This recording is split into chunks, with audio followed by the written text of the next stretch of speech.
Welcome, Taurus. This is your weekly Taroscope reading for July the 20th through to the 26th, 2015. My name is Tilly, and welcome to Tarot with Tilly. And thank you for all of the support you give me each and every day. Truly, thank you so much.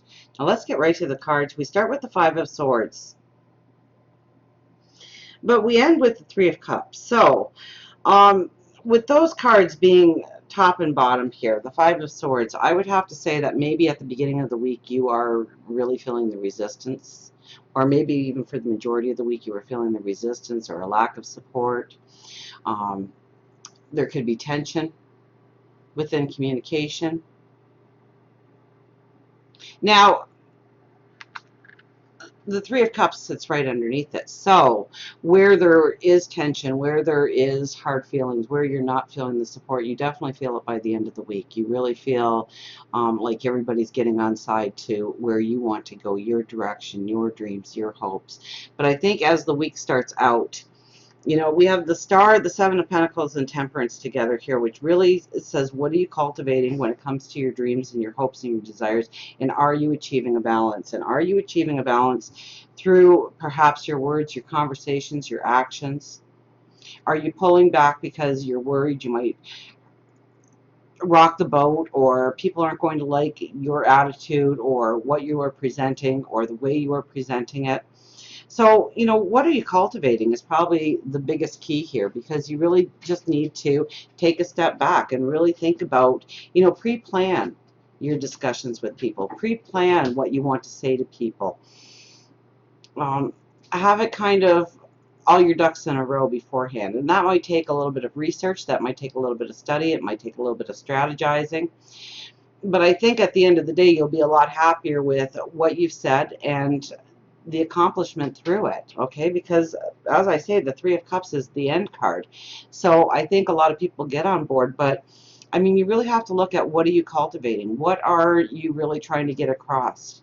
What is the message that you are trying to get across? And it has a lot to do with your hopes and your dreams and your desires. Absolutely it does. So I think these are important conversations that you're having, or important situations that you're putting yourself into. And you really have to strive for a balance. So, you know, I can almost, with this card here, see where you might want to lash out or to stand strong in your convictions and not sway and, you know, get a little stubborn in the way you are poising yourself and the way you are relaying the message. Or maybe you are just going forward in an action plan and not really taking into consideration what everybody else might be feeling around you.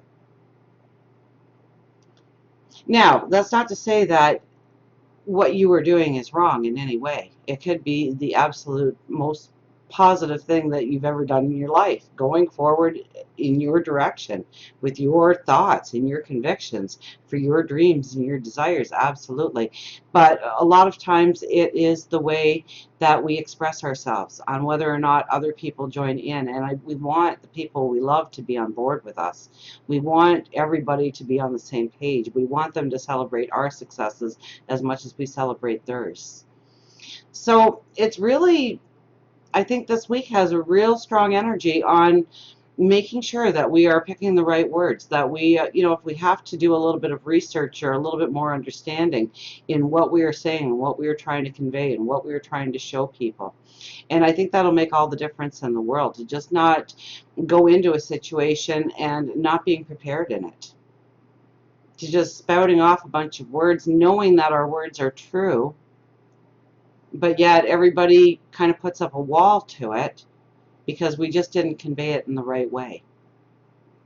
So before you're going into any kind of important conversations, important situations that are really going to matter long term when it comes to your dreams and your hopes and your desires, really think it through and ask yourself, what are you cultivating in your words, in your actions, and how does it bring a balance into your life? And more importantly, how does it bring everybody else on board with you? How do you get them to see the big picture of what you're already seeing? Now, there is two cards here off to the side, the Six of Cups and the Ace of Cups, which tells about, this is your brand new path. Passions and joys and dreams and love. Where you want to go, and you're embracing these things. Absolutely, you're embracing these things. But the Six of Cups is almost, I kind of get this, you really have to be making sure that you're in a grounded place, that there's a happiness that surrounds you, that you're taking care of not only you, but your inner child, that you're taking the time to smell the roses, smell the flowers. So you might need to take some time out and pamper yourself this week to enjoy who you are and what you like to do. So it might be some alone time, it might be prayer, it might be meditation, it might be a small trip, it might be just a couple of hours, a walk through a park or an art gallery, something that you truly like. It might be going to an old car show, an old bike show. What do you like to do? And I think pamper that inner child of yours and allow yourself that inner happiness to come out, because I think that is really going to fuel you with the right words, the right emotions, and the right frame of mind in order to really have those conversations that matter and really having the end result that turns out for happiness, joy, and celebration and beauty. So until we meet again, remember, I do love you.